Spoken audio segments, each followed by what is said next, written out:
Welcome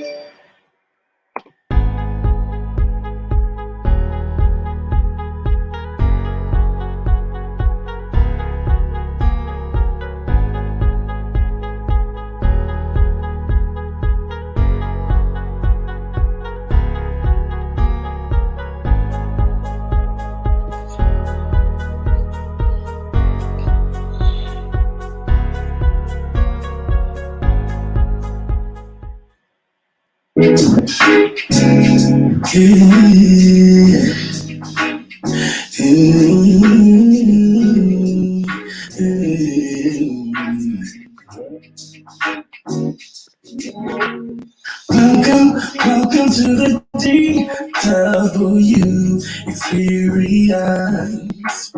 Welcome to the DW experience. Welcome to the DW experience. Welcome to the DW experience.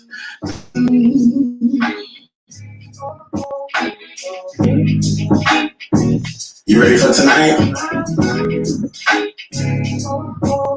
Hey, let's go. What's going on, everybody? Welcome back to another episode of the DW Experience. We are on episode 14. I hope everybody is having a great week so far. I want to send a huge shout out to Pastor Jay, owner and founder of Anointed Radio Network. One, let you know how much I appreciate you for this platform, and also happy anniversary to you. I hope you are enjoying yourself, and to your lovely wife, happy anniversary. Listen, I love y'all for watching. I love you all for supporting. As I've said before, the goal with the DW Experience is to uplift, encourage, and inspire. And you know what I've learned through this experience of doing the show is sometimes growth, sometimes encouragement. It can be uncomfortable. And I think tonight, this conversation, for some, it may be triggering. For some of you, it may be on unpacking some of your own personal things that you need to deal with. But one, I want to let you know before we continue, this particular show, it may trigger you, so you may need to log off if it is. There will be some adult language used in this, but I want you to know that the goal at the end of all of this is to encourage, is to bring healing. It is just to shine a mirror on our own selves and just heal from that.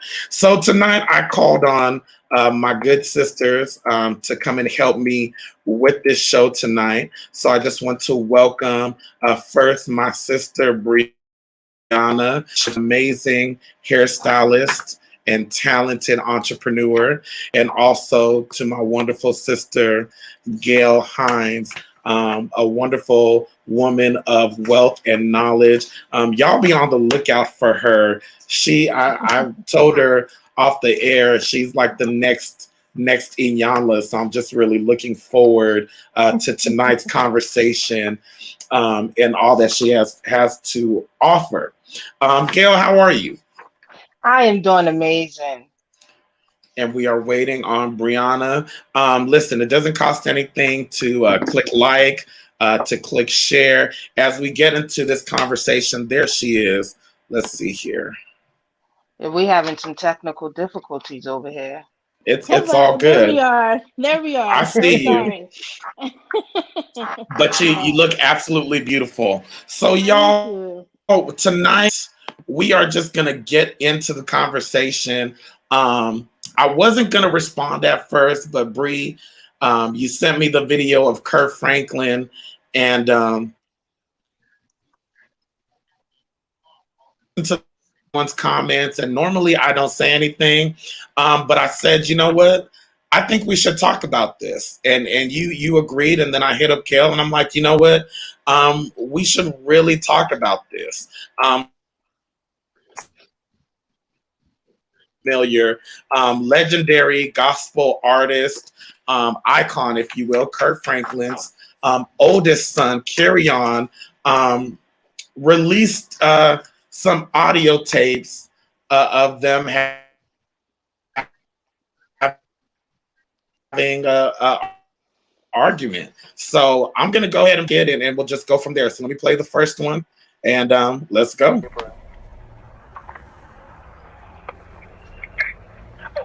if you think I'm bringing this paper, let me get like start get your skinny motherfucking ass back out the goddamn way before I put my foot in your ass. Because I dare you. I dare you. I dare you. I dare you. Shut the fuck up. I'm old. What's up? I will punch your neck, nigga. Don't you ever disrespect me. I did it.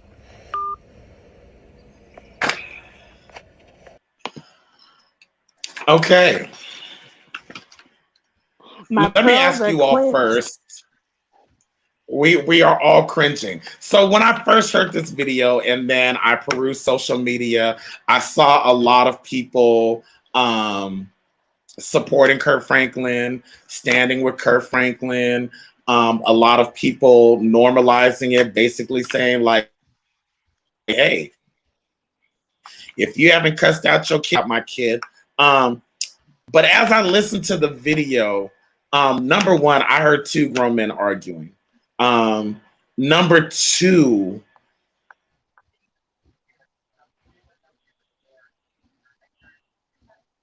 wrong. But in this particular instance, you know, Kirk Franklin is the father. And so I heard someone who could not control their anger or their temper. Any harsh words. What do y'all think? Gail, Brianna, are you team Kurt? What do you think from hearing that first audio? I am team Go first. ending generational Or Brianna, go ahead, curses. Brianna. Sorry, I'm sorry. I can't be team either. I will say I'm team ending generational curses, like I said. There's got to be something that we do differently than the norm because psychologically this weighs in on all of us. You know, we have to deal with this we have to allow our peers to disrespect us or our elders to disrespect us without being able to defend ourselves. And eventually we lose our voice in the process because we're not allowed to vocally say how we feel without that type of response. Okay. Gail? So I am not team anyone. And we have to put this 30 seconds to a minute video in its proper context. So we don't have the history. And as I did just a tad bit of research, we know that this is Kirk's oldest son by another woman. He had him when he was around 17 years old. So there is a level of estrangement between Kirk and his oldest son, right? Then your dad blows up and becomes this mega gospel artist, this mega artist where everybody respects him and talks good. So when we have this conversation about whose side you're on, the normalization of this, we have to put this in its proper context because we're making comments about an argument between whether you're looking at it as father and son or two men arguing back and forth that neither one knows how to have a conversation or argument or confrontation without hitting below the belt.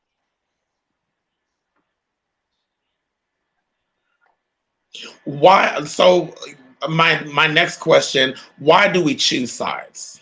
Why do you think of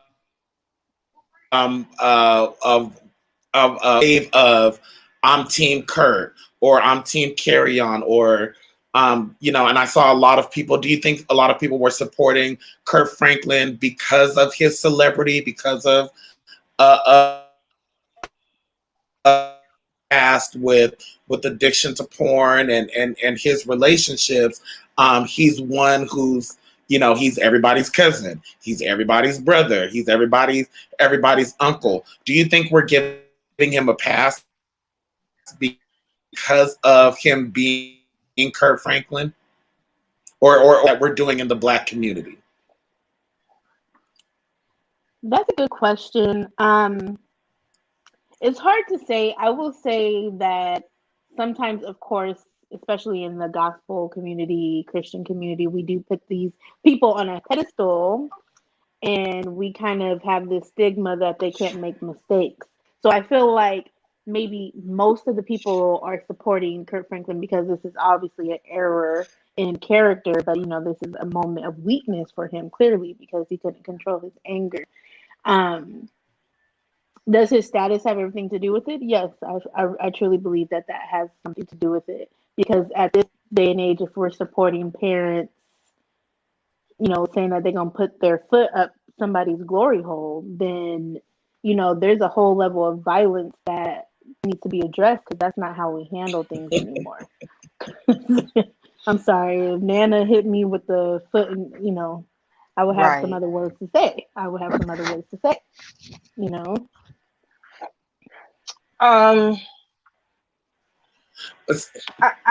Now, I see, think, our go ahead, Gail.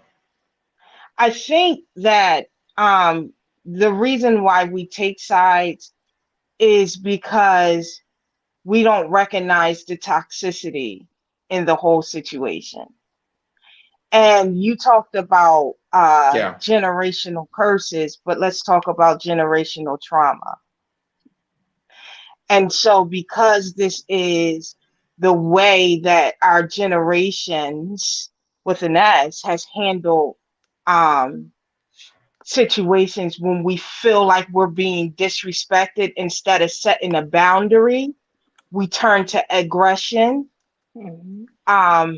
And we don't know how to sit in emotion. So we don't know how to say, I'm upset with you. Let me walk away from this before this gets ugly. Exactly. Yeah. That is not something that we are taught. And so I take sides, because if I said that this is wrong or right, that means there is a responsibility in me to make the correction in my own life. Right. That was deep. That somebody's not willing to face. Is that what I'm hearing for you? Like, no, really, like that somebody's not willing to face. It's almost like, in order for me to admit this means that I'm going to have to face this, and I'm actually going to have to correct my behavior. Because just to add in this, and I've got a couple of more audios to play, y'all, so brace yourself. Going on for years, allegedly. So this is not, this audio, this relationship, this strain between the two of them is nothing new for a while. Let me play the next off for you, and then we'll continue.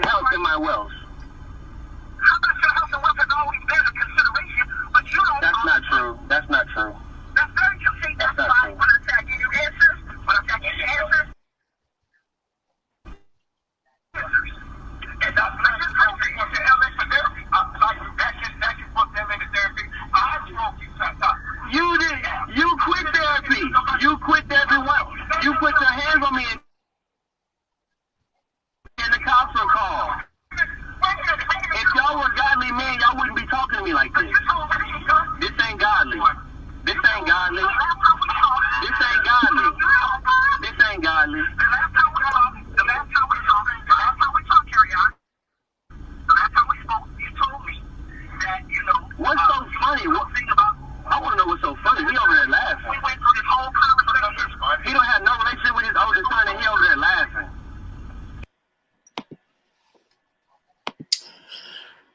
This is heavy. This is said, This this is is deeper than we could probably zero in, and it's definitely deeper than what we could imagine for sure. And here's my thing. The reason that I'm having this conversation, because when I Mhm. heard this video, because this is, the large secular platform. So Wendy Williams, CNN, all the news outlets, like this is taking on a storm of its own. But what I realized, and I have to be honest, God really just showed me this has really nothing to do with us. This Mhm. has everything to do with the young man who does not have the platform. This has everything to do with the father who is not,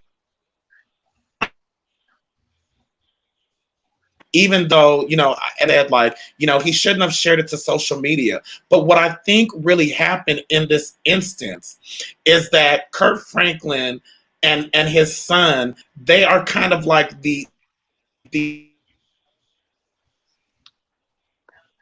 for the world, because I believe it's a reflection of a lot of father-son relationships, of a lot of mother-daughter relationships, of a lot of blended families. Like, this is not something new, but it's something that we don't. Me, my thinking has changed over years, and I look at Kirk Franklin, and my question is, was this about disrespect, or was this about the fact that you don't know how to handle your emotions? it could be both. It definitely And could be both. you know, I think okay, can you taking elaborate on that, Gail? Sure. Go ahead. So it's more so about family dynamics and relationship dynamics, because there is no relationship, whether it's with your family, business, romantic, that you will not encounter a confrontation of some sort. And so when we start trying to pick this Mhm. apart, we have to remember that we will all at some point in our relationship encounter a encounter some type of confrontation in our relationships. The real thing is that we were never taught on how to de-escalate and sit in our emotions, and own our emotions and say, this is how I feel, without any backlash. And so this 30-second, 1 minute video series of videos, Kirk is being torn apart, the son is being torn apart by them not having the tools to be able to de-escalate a situation, that we encounter quite frequently in all of our family dynamic relationships. this is very true. This is very true. Even Mhm. with like personal relationships, like with just cousins, aunts, like if there's a altercation, we may not speak to each other for months, maybe even years, because instead of expressing our emotions, it's like, oh well, I'm not, she ain't about to see me sweat, da da da da. When your family should be the people who you're most vulnerable with. But there's this level of stigma that if I express my emotions to you, or if I express how I feel, I'm somehow weak, and somehow, I'm not strong. I can't keep it together because I'm expressing how I feel about something. Oftentimes growing up, like we would call each other crybaby anytime we express any type of level of emotion or sadness. And that puts a stigma on you that every time I come around you, I can't be vulnerable around you because the first thing you're going to say is quit crying or you're a crybaby. The same examples roll over into this situation. Kurt was a teenage father, and I am a product of a teenage parents. And me and my dad had a very rocky relationship, up and down constantly. I grew up close to him, and then he was gone and he came back. That's a horror ordeal. And we've gotten into heated arguments. We've gotten into arguments where I have told him I hated him. I didn't want to speak with him. I didn't have a father. I've said some pretty messed up things, and he has engaged. He has engaged in one of the things, like, as I'm older, we, are closer now, is that he didn't want to hear about himself. He didn't want to hear about his mistakes. He wanted them to just be mistakes. And he wanted us to just move forward. But sometimes you have to break that pattern. And uncomfortable as it is, of course, I can't really say much because I don't have kids, but as comfortable as it is, I really feel like it's valuable to sit down and really listen to what your children have to say, because there is things that you may have done that you don't know could have dramatically affected them. Like, just because it may not weigh on you as much as your child, it definitely you know affected me. Not having my dad, I was very close to him, not being able to pick up and talk to him on the phone, to he's trying to be back in my life, and it's like, now I'm grown, I don't need you, to get, like, I Right. resisted our relationship. And we've gotten in, like, sad to say, we've gotten into almost like physical altercations, just being in the heated of the moment, and just going off on each other. And when we finally sat down and expressed how we felt, and I actually saw my dad in a vulnerable state, it actually made me look at him differently, because, like Ildana says, he didn't have the tools to be a great dad in the beginning, just like I didn't have the tools to be a great daughter to him, because this is something that we both weren't exposed to. We didn't see father and daughter relationships growing up. I know I didn't, and I know he didn't. So we were learning from scratch. Not to say that is justifiable, but the emotion of it all, sometimes it is frustrating to get called out. We all have that problem, not even with our family, even with our friends or our boss. Yeah, yeah. I would have to I agree with and you. see, go ahead, Gail. I would I was just gonna say I my parents didn't have me when they were teenagers, but I had my daughter when I was. And so I had my daughter when I was 14. My daughter is now 23. And so I can speak to being trying to parent an adult child is very different.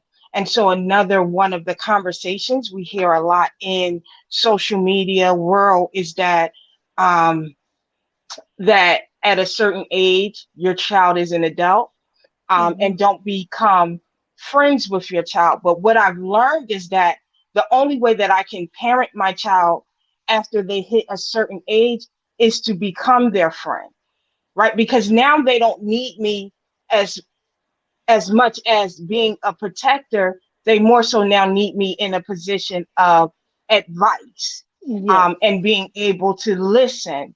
And so trying to switch that hat, that's another thing, that's an added layer.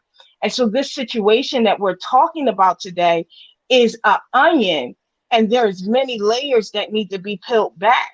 And we're just seeing the surface of it, but it's this big iceberg underneath.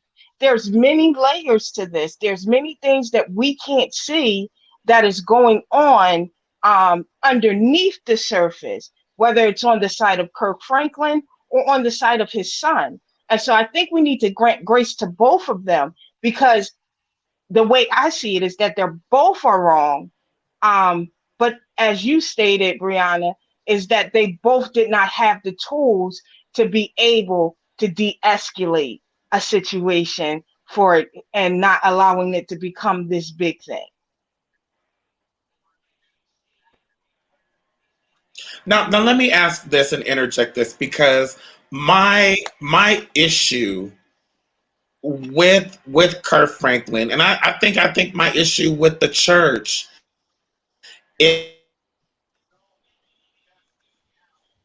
seems like there's a level of protection to Kirk Franklin.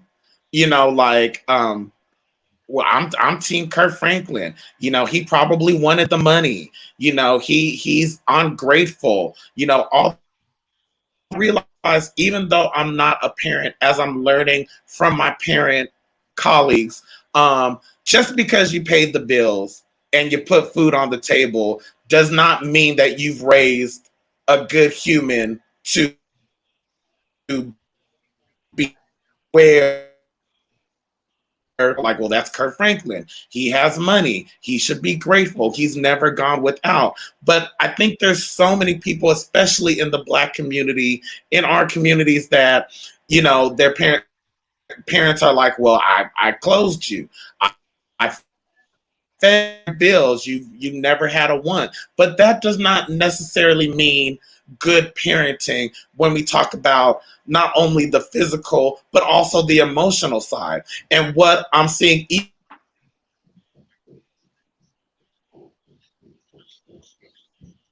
is that there is just so much on both sides. You know, we're hearing a son that throughout all of this that is just saying, I just want my father. I don't know what that looks like for him. And I think get the father that he's wanted or he's dreamed of having. For me, that was one of my biggest things to accept that my father, he passed away 2019. He was not going to be you know, what is it, the Brady Bunch. He wasn't gonna be, Huxtable. That wasn't his ministry. That wasn't his upbringing, and I had to accept that this is who he is, and this is what I that's gonna run down and help me solve my problems or teach me how to be a man. And that's not a bad thing or put down, but it's accepting reality. And just to go a step further, also, I think we're to see celebrities in their imperfection. It's okay for celebrities not to be perfect. And I think what's going on now, there's this level of, oh my gosh, not Kirk Franklin. You can't do. Franklin can be an amazing musician, an amazing songwriter, and not the great father that maybe he wants to be, and that's okay. But I think we're in denial, and I will go another step further. I think Black folks are in denial. I think there's a lot of Black parents that just don't want to admit that what you call just cussing out your child is verbal abuse. Right. That whooping your child, till they can't breathe Yeah. and fall out, like that's physical abuse. And it's okay to change that behavior, but why are we scared to talk about it and really bring about that change? It has a lot to do with, generational upbringing. I can say that, and I ain't going to say no names, but I was talking to a family member the other day, and one of her remarks was, "Well, nobody did that for me, so I'm not going to do that for her." And it's like Mm, repeating the same, issue over and over again. It's like, well, I didn't get this and this and this and that. So, like my dad says all the time, like, "Oh, you guys don't know how good you have it because of X, Y, Z." And it's like it doesn't make us less appreciative of what you do for us, but just because you did not get that same love does not mean that it's okay to do that to your children. And you have to find some great, not some area where you can break the curse, like whether it be when we're adults, whether it be when we're children. I personally have a close relationship with my parents. Not only do I see them as my parents, but I see them as adults now. And my relationship got better with them because I was able to see them as humans, not just this pedestal human being that raised me. I was able to see their downfalls, their mistakes, and that kind of helped me navigate my life a little bit better because of the fact that they were transparent with me. Not everybody has that, and then they wonder why they don't have that relationship with their children like they want. Is because you are still raising them when they are an adult, like she Miss Gail said. Once they become adults, there is a level of friendship you do need to have with your kids. Yes, you ain't supposed to be at the strip club, throwing dollars, doing things like, that is inappropriate for parents and children to do. But being able to sit down and have conversations with your children and just listen to them and their point of views and just ask them questions and create a dialogue, I think that's really important, especially as women, because we learn a lot about ourselves in our development stages, like from 16 to 30. And having your mother there to relate to some of the issues that you face, especially as a Black woman, is really important. And it's another generational curse to say, at 18 you out my house. I grew up in a multicultural neighborhood. Not one of my friends till this day was ever kicked out at 18. Because at 18, you're still developing, you're still learning about yourself. You don't know what you want to do. I moved out at 19 and I came right back, and I had that option. Yes. If I didn't have that option, who's to say I would have been successful, or I would have been still stagnant in the same place that I was before. So there is levels to this growth, and having your parents' wisdom is what's going to keep you going.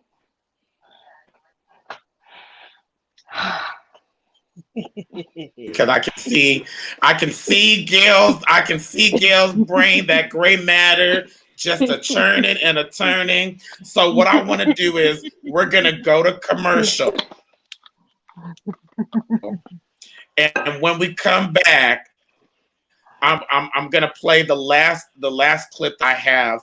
And then Gail, I want to hear from you. In particular, also, I want to know the difference between you said generational trauma and the generational curse. I want to hear about that generational. So let's go to commercial, and I will be right back.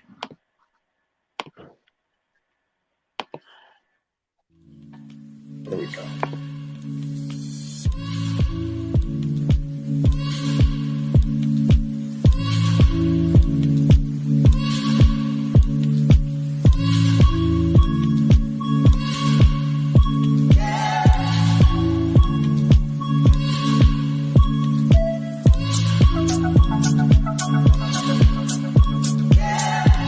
Are you an artist, business owner, entrepreneur? Looking for a new way to promote your business? Look no further. Hit me up at the DW Experience 702 at gmail.com or just DM me. We're waiting on you.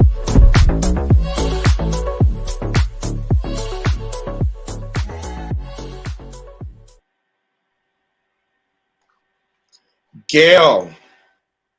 Evangelist Gail. Here. I am here. Go ahead. There was a lot of thoughts that came to my mind when she was speaking. I think one of the things is that we have to remember each person is an individual, and how we handle our levels of trauma is very important. And when I start to talk about generational trauma for African American people date back to the time that we was taken away from our homeland in Africa, right? And then what happened to us is that a lot of the tactics and tools that we use now is some of the same tactics and tools that the slave masters used with us to keep us in line.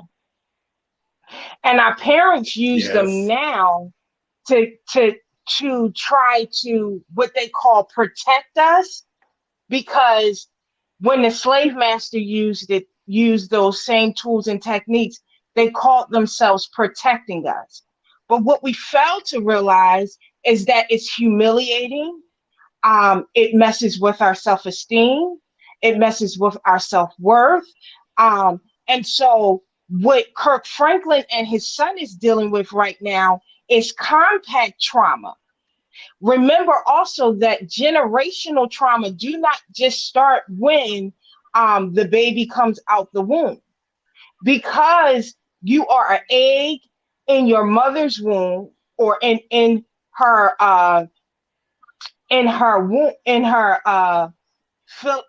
female genitalia, and also in the male genitalia. You are still seeds. And so the impact of that, and you carry that throughout your life. And so if you never get in a space where you're able to heal not just the trauma that you physically experience, you emotionally experience, you spiritually experience, but the trauma that your body remembers from ages ago, you'll continue to repeat the same pattern and not even realize that it's dysfunctional. It is not normal to talk to a child like that. But it's also not normal for a child to talk to you that way. Okay. And so learning how to start, how to place boundaries, something that we just started talking about maybe about 5 years ago, that there needs to be boundaries set in everybody's life.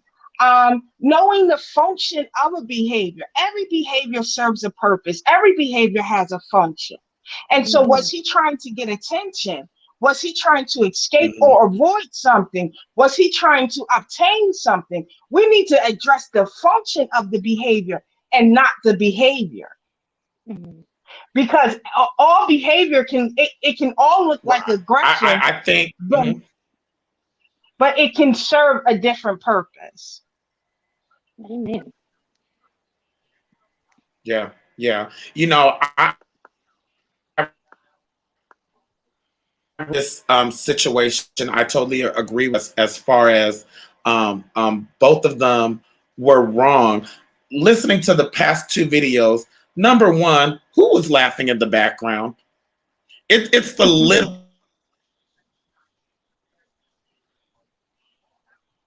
And you can listen to it, but there was somebody in the background on both audios.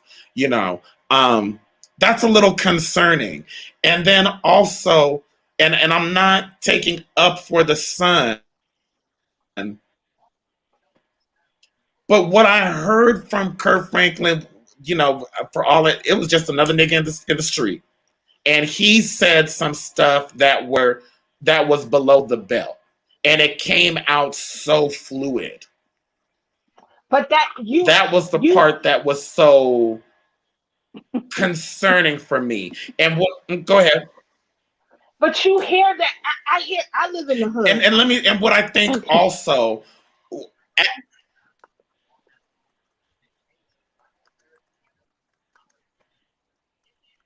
So I'm sorry, the audio is choppy on my end. I don't know if it's my internet connection.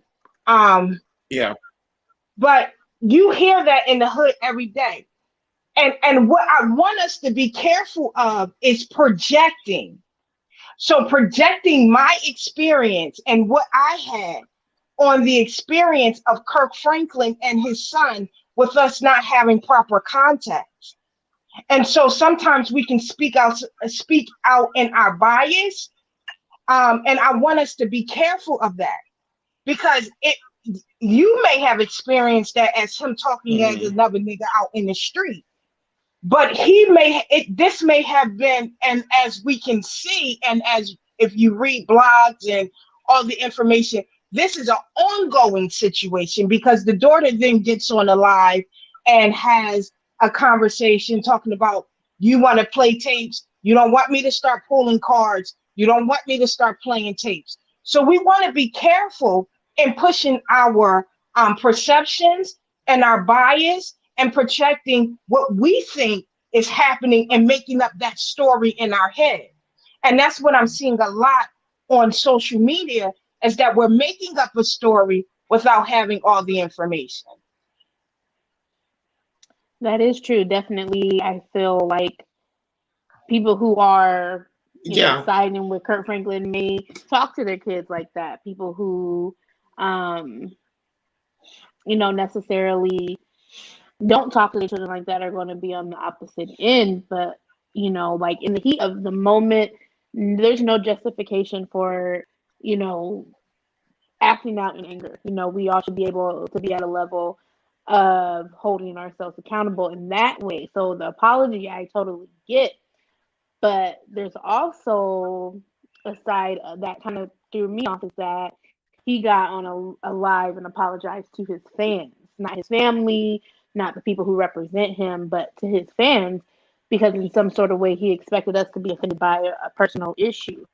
To me, I wouldn't have addressed the issue. I wouldn't have. I would have let that audio just go and surface in the internet and let it be what it was, and work on the relationship with my child in private. But making a public statement because he made a public statement is almost tit for tat at this point. And we don't know, like you said, we don't know the context. Kirk could have been trying hard and avidly trying to build a relationship with his son, and sometimes some people are so scorned that there is no coming back from that pain that you may have caused them. And in the middle of frustration, you express that to a person in such an aggressive way, which is not okay. But you can kind of see where he's coming from, because it's like it's no means to an end for him. But it's like, unfortunately, because he is a pillar, the example is questionable, just because we hold him to this standard of he's a gospel artist and we listen to his music and we expect him not to be human. And, that's the part that's kind of sketchy. And I think that's why he posted it on live, is because he wanted you to see the other side of Kirk Franklin. Because they're just like us. They do, I done cussed out a few people. I'm pretty sure y'all done cussed a few people out yourself. So. Listen, let me tell you, I'm just gonna. Well, one, thank you for bringing up that apology, because that is my last audio that I have, and then I will tell you the story how I cussed out a family member at my father's funeral. Be right back. Listen to this. I have an oldest son named Kirk Franklin. In May, he'll be 33. For many years, we have had a toxic relationship with him as a family. We've tried for many years through counseling, through therapy, to try to rectify this private family matter. Recently, my son and I had an argument that he chose to record. I felt extremely disrespected in that conversation, and I lost my temper. And I said words that are not appropriate. And I'm sincerely sorry to all of you. I sincerely apologize. I want you to know, as a father, that during that conversation, I called the family therapist and got that therapist on the phone to try to help. He never played that part of the recording. I'm not perfect. I'm human, and I'm going to make mistakes, and I'm trying to get it right. Please keep me and my family in your prayers. Now, I'm just going to say it. I'm just going to call bullshit a Zion. See you, I know, and I'm ready to hear what you have to say. Here's my struggle and my issue with it. Okay, I don't know the whole story, but I will say from my point of view and the energy that I'm feeling, it was his last resort. I'm done trying to build a relationship. I'm done trying to do X, Y, Z. And as a matter of fact, I need the world to see the real person that I'm dealing with, because and our parents, like, the world gets to see the nice parent, while we get to see the other side of the parent inside the house. Now, it's not necessarily that bad, but I think this situation, I think he felt like, what it is that what my experience of him is. It doesn't mean he's a bad person. And then furthermore, as Lynette said, yes, he has a good PR person. I was a little disappointed by this apology.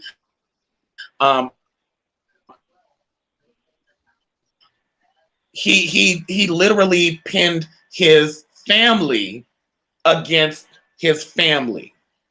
For many years, my family and I have had a toxic relationship. And then he didn't apologize to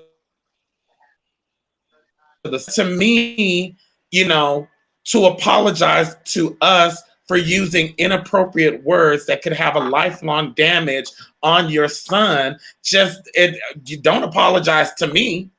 You didn't call me a skinny nigga. You didn't tell me you were going to break your foot up off of me. I don't have anything to do with it.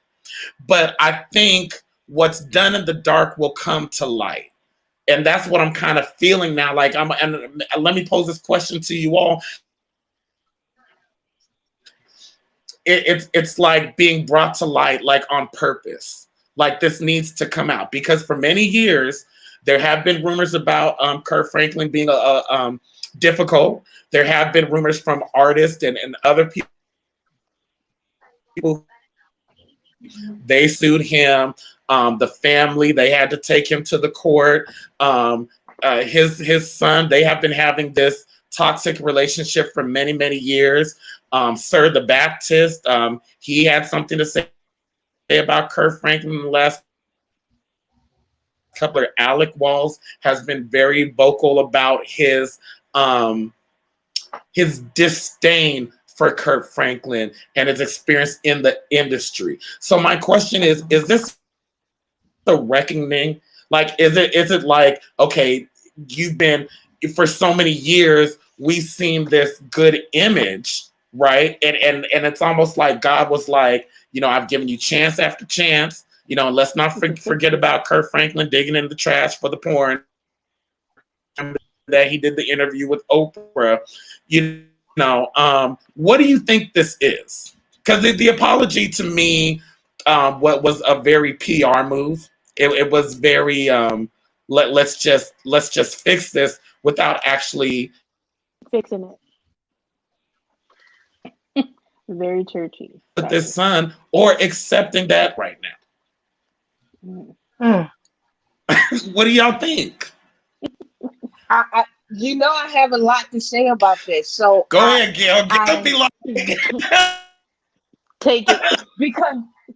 Because this is the thing. Take the name off of it. Take Kirk Franklin's name off of it. And I understand where you're coming from, DW. However, you put a whole bunch of stuff in there that has nothing to do with this one situation. And that's what we do a lot of times. We put a whole bunch of other stuff together to try and support the story that we are making up in our head, that we have no proper context for. And then we cannot go on and say, well, I don't believe that his apology was sincere. Who are we to judge to say whether or not his apology was sincere, or what the next steps are for him and his son? And so sometimes we have to step away from it. We got to step away from it. I right, but we're the public, Gail. I understand we're the public. Like, but just because we're the public does not give us right to say whether or not somebody's apology was real. Does not give us the right to judge and say, because if the shoe was on the other foot and we was in the same predicament that Kirk Franklin was in, what would you want the people to say?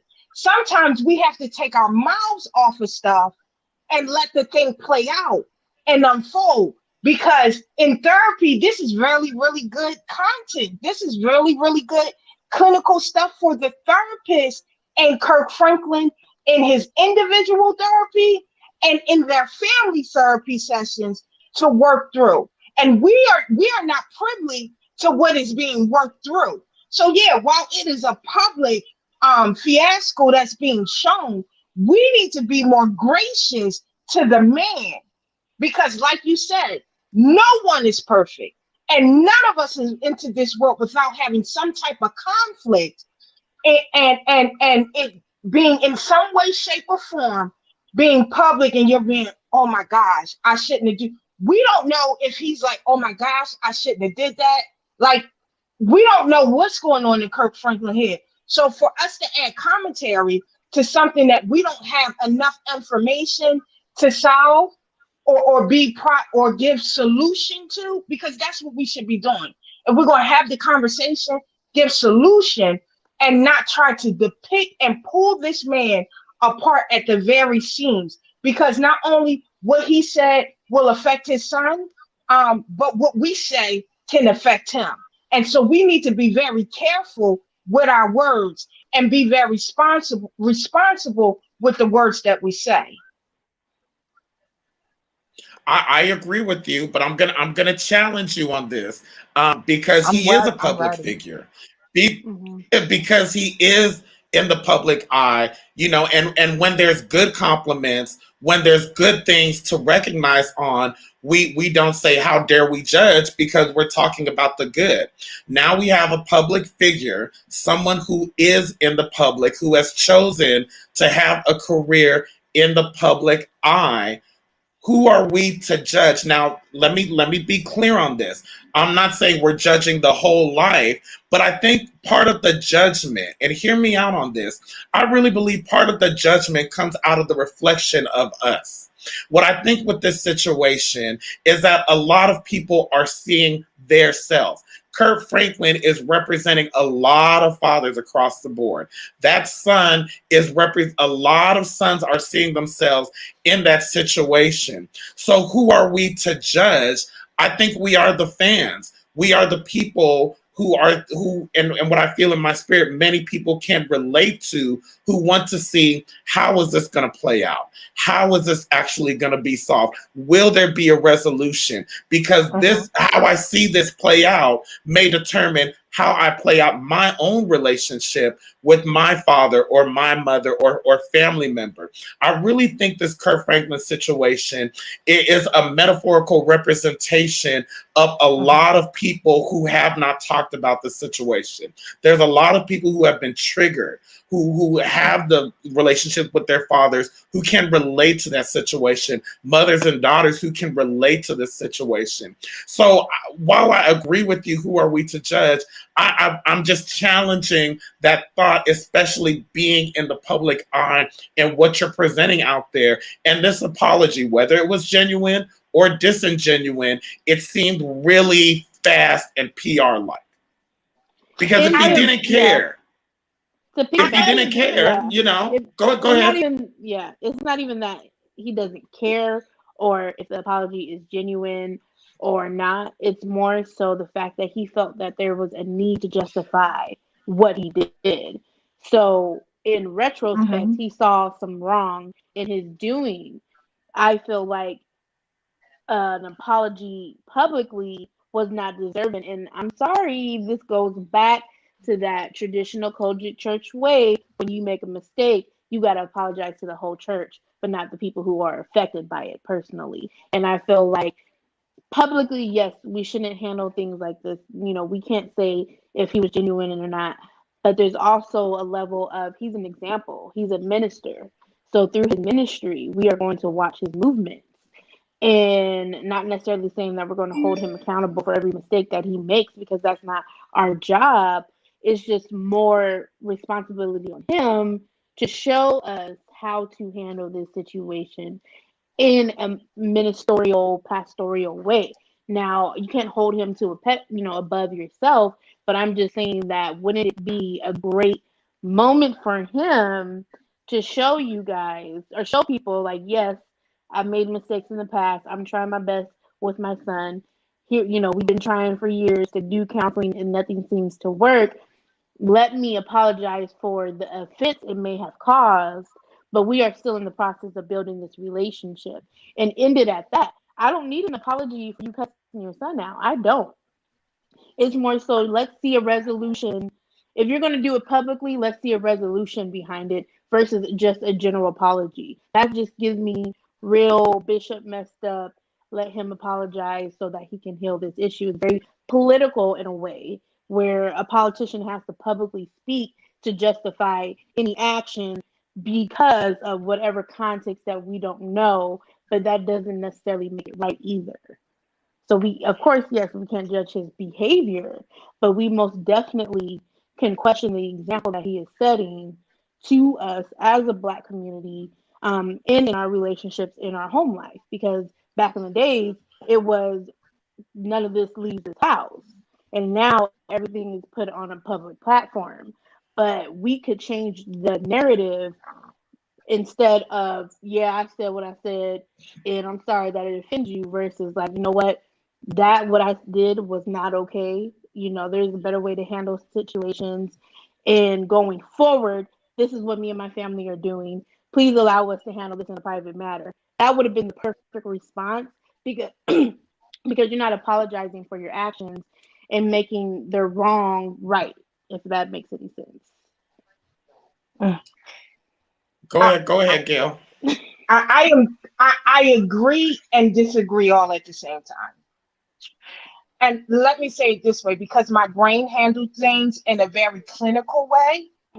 So I understand what you guys are saying. but then I think about the process clinically. Mhm. And so from a clinical standpoint, what he did was he responded in a moment where he probably should have sat back and used the tool that he was taught in therapy. The other thing is, if this is triggering you as an individual, it is not his responsibility to not trigger you. It is your responsibility as an individual to deal with your trigger. And my way, and what I would say of you dealing with your own trigger that this has brought up for you is to get in some good therapy and work through this and figure out why the relationship and this argument between Kirk Franklin and his son triggered you to either take sides, triggered you to make a judgment call on something that you were not privy to the context of it.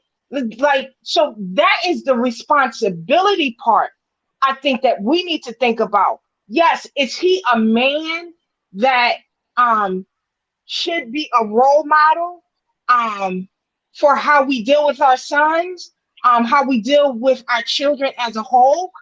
He has some responsibility for that. And a man who has held other people accountable. Let's be clear I, about that. He has wait, held other people accountable. I understand. I get that. Should we hold him accountable for what he did? Holding people accountable, yes, that's one thing. But to tear away and pull at the layers of this is something different. And Okay. so a lot of people are tearing apart this interaction instead of holding him accountable and saying, Kirk, you need to fix this.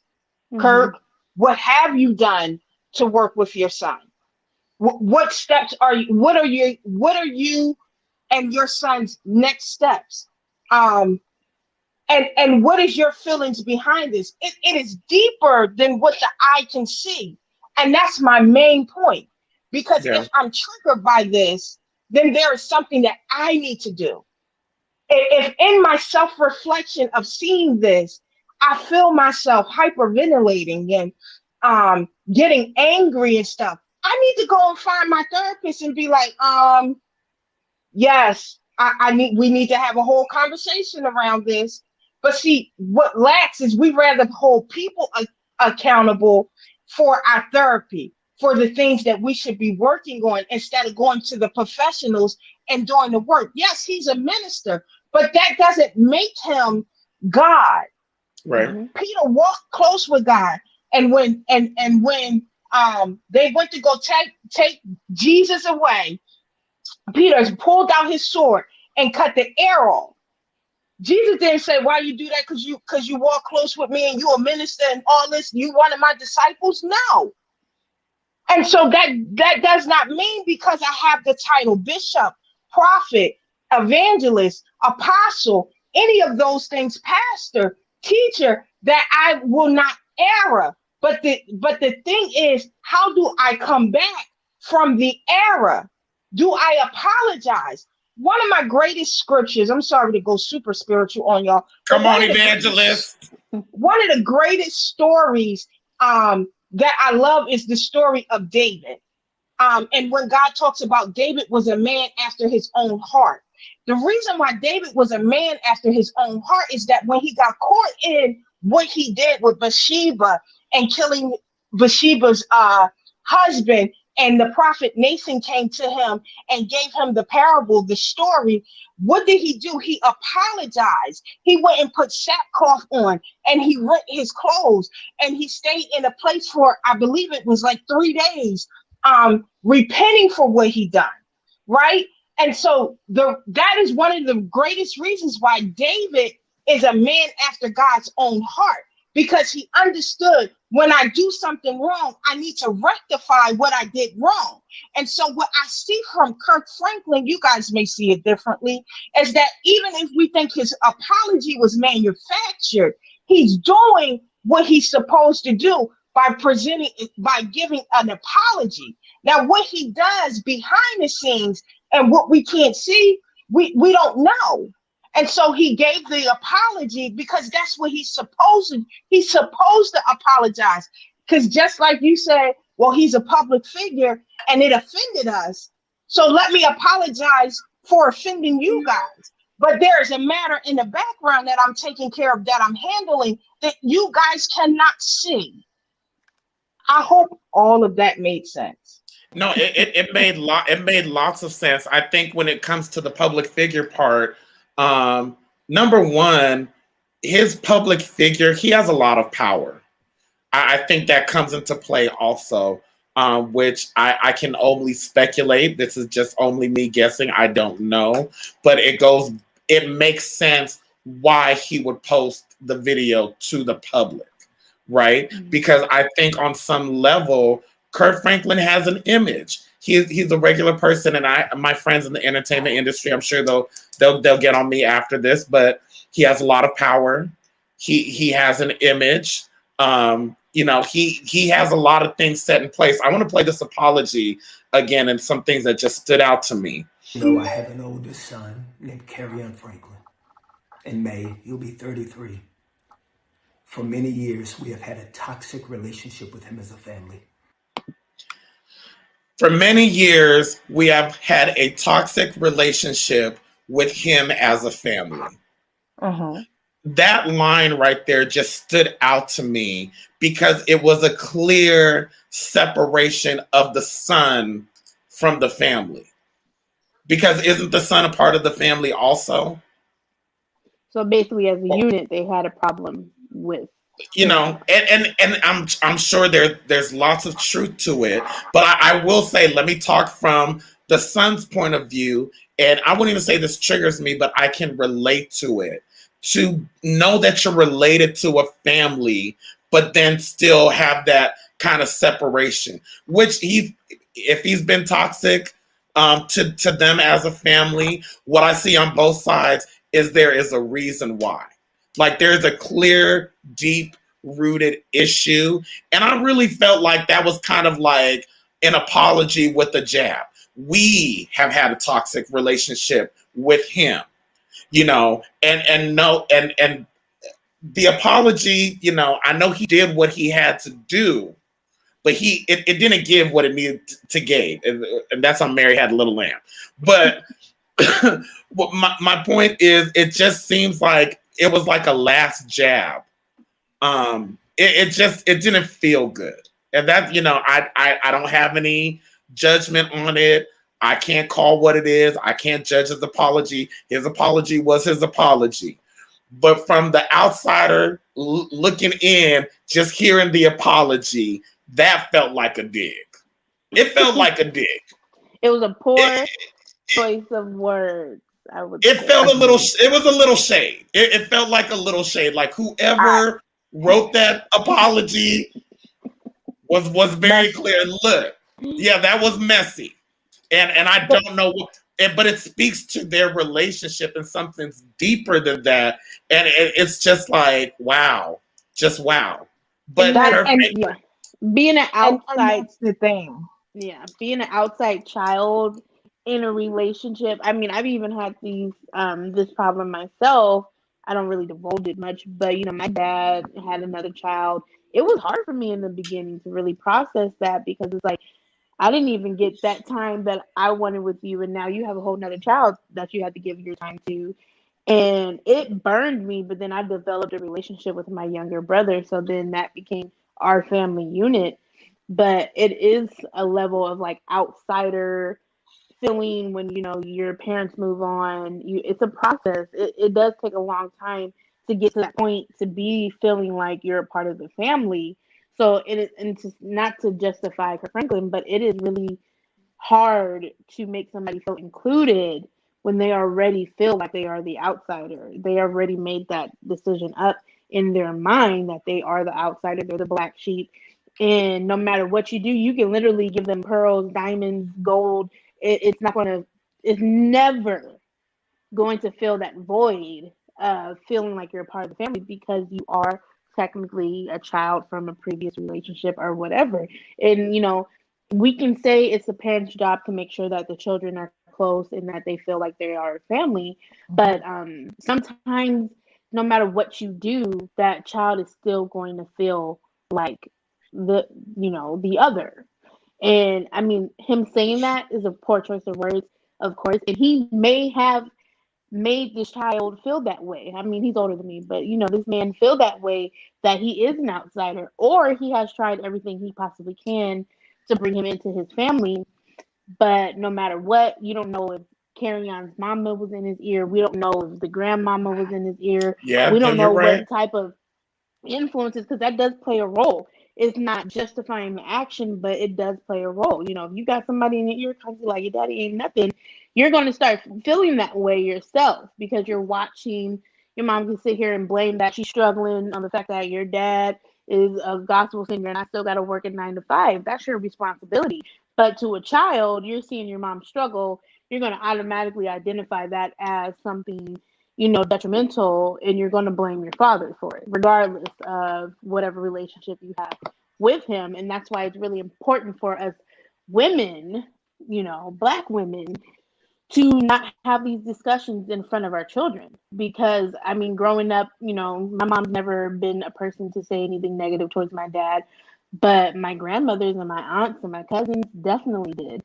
And it would piss me off. Like, Daryl can speak to it. It would make me so mad. I would really have stuff to say. I would really defend my dad, because even as a child, I recognize that that's an error in their ways, because that should not be anything going through my ears, because it does change how you feel about that person, regardless if it's truth behind it or not.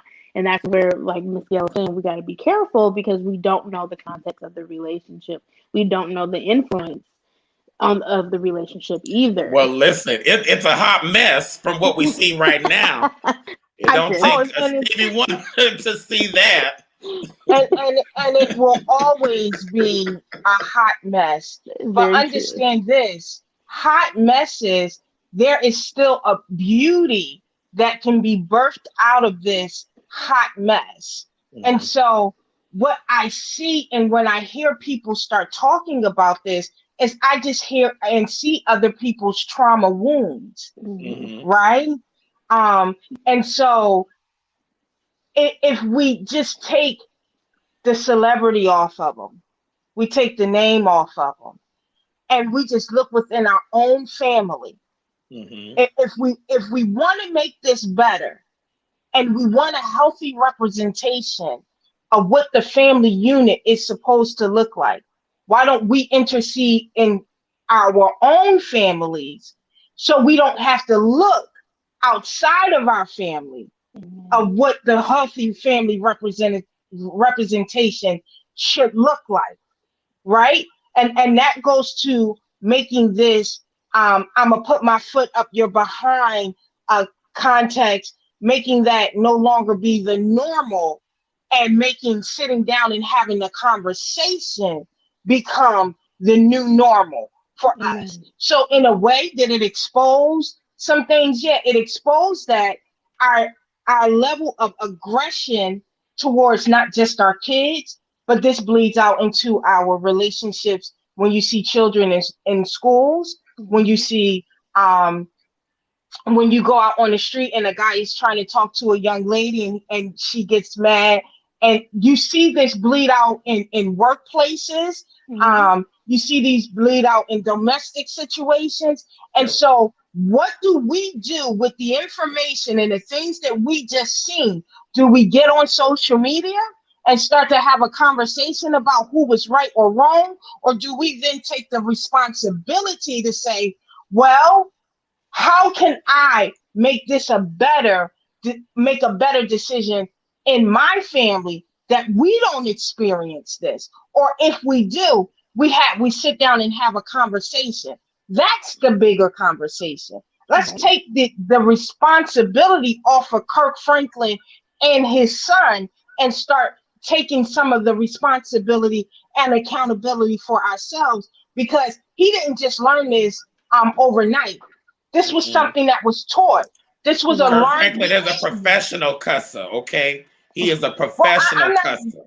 I'm not just talking about him cussing. I'm But the talking about how he relationship. showed up in the relationship, period. Hmm. Listen, I cuss agree. words, cuss words only have enough power that we give them.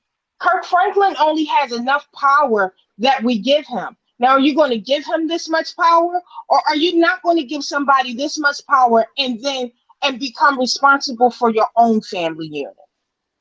I think one, I totally agree with you because for me, this conversation, and this whole Kirk Franklin thing really has nothing to do with Kirk Franklin and has everything to do with us. I really believe that what we're seeing between Kirk Franklin and his son in the public is a mirror reflection to many of us who are not a celebrity, who are not in the limelight, who are not in the public eye. That's what, and when I say trigger, I think it triggers people to look inward. It triggers the father to kind of look at themselves and go, maybe the way I've been treating my children and my stepchildren, I need to change it. You know, maybe the sons, the especially adult children, can look back at their behavior and say, you know what? Maybe I need to change this. Maybe I do need to go to therapy. Maybe church isn't enough. I'll pause right Mm, there. You mhm, know, mhm. and then also there is a difference between cussing and cursing, I think that's what troubled me with the audio because I think there's a time and a place for language everywhere. Yeah. That's what I've learned growing up. Brianna knows this. I may go to the cousin's house at the barbecue and sit back and slap down dominoes, and my language will be different in that environment. I think there's a time and a place for everything. But when it comes to cursing, when it comes to speaking negativity into someone's life, it was just very hard. And that's what I heard from Kirk Franklin. Let's take Kirk Franklin out the picture. Let's just a regular short man that plays the piano. Those He words, yeah. he cursed his son. He didn't just cuss his son out. He spoke words over his life that can have lifelong damaging effects. That was the part I didn't get to mention earlier that was troubling to me. And I even have to look at myself when I deal with nieces and nephews. And I think a lot of parents need to reflect on themselves. Like some of the stuff that we say to our kids as children or as an adult, you know, years later, the kids are in therapy. You don't forgot about it. You don't remember telling them, that they weren't nobody or you look just like your bum daddy. But 20 years, they're in the therapist office. Okay. And I can say that from experience. There's people who are still walking around with what mom and daddy said when they were 10 or how daddy did XYZ. So that's the part that I think was troubling to me. He didn't just cuss him out, but he cursed him, right? And if we look at the Bible where we talk about cursing someone, you're speaking negativity into that person's life that can have lifelong effects, on their self-esteem, how they feel about themselves, how they carry themselves. We see a lot of young women who didn't have those relationships, who it affected the way they date men. We see a lot of men, it affects how they treat women. That's the part that I found that was troubling for me. It wasn't just, oh, nigga, I'm gonna do this, that, and the other. It was just like, okay, this is really personal. Like you're calling out physical attributes and really shoving him down, and that is a form of mental abuse. And I believe that there are parents out there who don't realize, because it's their learned behavior. That's what they know. That's what mama taught them, big mama and big mama taught them. But that's abusive. That is mental abuse. That's emotional abuse that you're passing down to your child, and you don't even realize it. That's really what I think the conversation goes to. And I think, especially in the Black community, I think we've gotten a little too comfortable with, oh, she did that. Well, you just need to whip her butt, break her off, just grab the belt and beat them. And it's like, that's first of all, that's what we were taught in slavery. Mm-hmm. And that is not the answer for everything. That Anything. is my struggle. And then the apology, it's like, well, you're apologizing to us to save your image. I Mhm. can't call it. I can just, from my point of view, it was an apology to save his image. If you're Mm-hmm. in any type of public figure, whatever, and I've Mhm. embarrassed myself, you gotta apologize. Apologize, own it, know that you won't do Mhm. it again, and move forward. Anybody who's any type of entrepreneurship or business, customer service, that's what you know to do. Oh, it's broken. I apologize. What can I do to fix it? What can I do to change my behavior? Whether it was genuine or not, that's between him and God. But it's very apparent that there are just really some deep rooted issues. But again, just to go back, it ain't just Kirk Franklin. It's all six of Right. y'all listening. It's all 100 and something of y'all that's going to listen to this on the replay that don't Mm-hmm. realize that you are abusive or you are in an Mhm. abusive situation. And it's okay. It is okay to say that your parent was wrong. Right.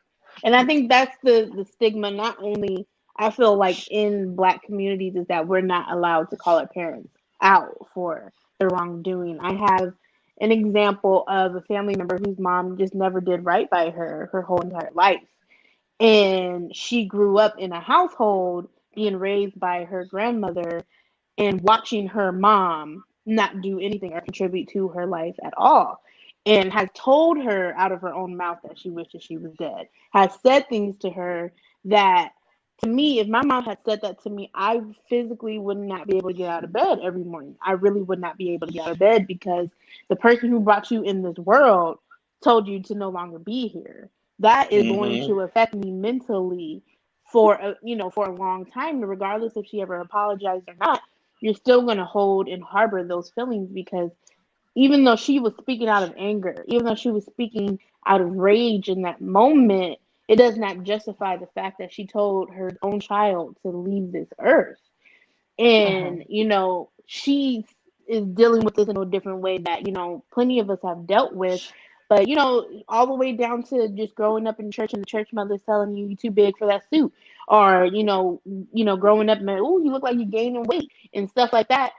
That had an effect on me because I literally calculated every time I ate. I literally, would be Mm-hmm. embarrassed to Mm-hmm. eat in front of my family because I was so worried that somebody was going to say something to me. And that's traumatic. And just because it was brought down to them does not mean that we can continue on doing that. And I agree with you, Gail, as far as now that we know what's wrong, yes, it's our responsibility in our own homes to change that. But I feel like there are so many people out there who do not have that type of recollection. They go solely off of what they see. So if they see, Kirk Franklin cussing their kids out, of course they're going to jump on that bandwagon because oh well Mm-hmm. somebody else does it, so and I do it, so it must be okay. And that's why I feel like with that apology, the responsibility was not to apologize to his fans for his wrongdoing, but to shout out his wrongdoing in that moment so that the people who are impressionable, who don't have the common sense to figure this out for themselves, can say, okay, well, yeah, you know, he was wrong for saying XYZ, because people are going to justify their actions off of the sole fact that Kurt Franklin cussed his child out. Just like there's people out Listen, there who say, oh, well, Pookie and them robbed a bank and got away with this, so I'm going to go and rob a bank and try to get away with it. And they don't. Same Exactly. ignorance that gets passed on over and over again.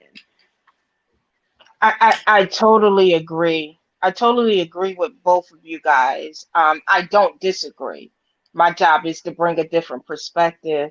yes, Um, Gail. Yes. that is my job, and I will stick to my sole purpose in Mhm. bringing a different perspective. Um, and at the same time, what we have to learn is to get out of the black and white thinking. Mhm. And so we need to accept that there are shades of gray. And so that our parents did do us wrong, but that doesn't mean I love them any less. You know, Thank you. and so I think there is, like I said, there's many layers to this conversation. But we have to acknowledge that, and yes, that Kirk did something wrong, but we also have to acknowledge that the son did something wrong, Yeah. right? And Right. we can't put, and that's my other piece, because I hear you, DW, talking about a lot of what Kirk Franklin did, Hmm. but we never said, well, what the son did. And I Mhm. understand that it's different because he's the son and Kirk Franklin is the father. But I seen an Instagram post or Facebook post that turns my stomach. Look, I'm in therapy. I do therapy twice a week and a group therapy once a week. So I see a therapist 3 times a week and a psychiatrist. So it turned my stomach when it said something to the effect of, I know what happened to you was not your fault, but it's 100% your responsibility to heal what happened to you. And that was a hard pill to swallow. Mhm. And so I think part of this conversation, because the son is now 33 years old, he's Right. no longer 5, he's no longer 15, he's no longer 25. And so when does the son get in position to say, I need to heal from what happened between me and my father? And this is where we need to have the conversation about Black men do go to therapy and Black Hmm. men do get healing through Mhm. therapy. And yes, we need therapy and Jesus all together and prayer all together to make this thing work. But so we need to also say there is a responsibility on Kirk Franklin. There's also a responsibility on the son. And if you Mhm. want a better relationship with your father, both of you guys have to find some type of middle ground, because as my favorite therapist says, Kirk Franklin is not the problem and neither is the son. The problem is the problem, and they need to find ways to communicate Ooh, what the problem is and Right. then deal with the problem, not deal with each other. Mhm. that's good. That That's is very good. good. That is That's good. I just with the son, I don't know if I necessarily see a man when I hear the audio. Mhm. I I don't feel either. like I hear the little boy inside of a man's body. So Mm-hmm. I question, my question or my thought is, where did it stop? Was it at 5? Or where did the trauma begin? Mhm. Where was the cutoff point? Because that's what I had to learn. I had to learn through years of therapy and counseling, and a lot of anger. And even I was talking about earlier, when I went to my father's funeral, I cussed out a family member in front of everybody, and I cussed her out, and I meant every word of it. And I apologized, but what I realized was that my issue, because it was really my issues and my anger with my father and not feeling a part, that was Mhm. coming out, and it was something that they could never understand. There Right. were no words I could say. There was no book I could offer because they haven't experienced it. So in order for them to even relate to it, they didn't have the capability of it. To them, it's just like, okay, your father wasn't there, get over it. Yeah. To me, it's like, but I didn't have someone to teach me how to be a man. I Mhm. didn't have someone to call on. He was addicted to drugs. He did XYZ. My experience what was different. And I realized that it was a hurt little boy Mhm. Mm-hmm. inside my body. So even I am going a little harder on Kirk Franklin, although I'm interested to know, and we know a little bit of his story, but what's his relationship like with his people, and what was his upbringing like? Because I look at the son, and the vibe that I just keep getting is that that's not a 33-year-old man. We know he's 33 in the physical. Yes, he's older. Yes, he's an adult, but that's a child. Mhm. Well, Mentally, that's what that I'm saying. I Yeah. feel like it's a child crying out. Yeah. right, And we all and have a and child crying out yeah, individually. That's what I was going to say, and understand that anger is a secondary emotion. The primary emotion is hurt, and so you do have to go back to where the hurt first happened. But could it been not just the abandonment from Kirk Franklin, or if there was abandonment from Kirk Franklin, could it been the abandonment from other family members? Yeah. What other things could have exacerbated all of this that was going on? What other things was going on? So because I am a mental health studier, and I study the functions of behavior, I need to look at the whole setting, right? Mhm. Where did this take place? Who was in the room? What happened before the argument started? What did the behavior look like? And from my standpoint, I need an operational definition of that. So you need to describe that out to them. And then what was the payoff for both of them? Because see, we don't get in these heated conversations and things like this, and there is no payoff. Mm-hmm. Was the payoff of him exposing the conversation now that everybody can clown his dad and see that what his dad did and all of that? So yeah, is there still a hurt boy inside of him in some areas of his life? But we know there's other areas of his life that he operates as a grown man. And so we need the side of him that operates as a grown man to take his grown man behind to therapy. Yes. Just like Kirk Franklin needs to take his grown man behind back into therapy. But we know Kirk Franklin is in therapy. And these things, trauma work, take years. Let me also say that. Trauma work takes so many years to work through.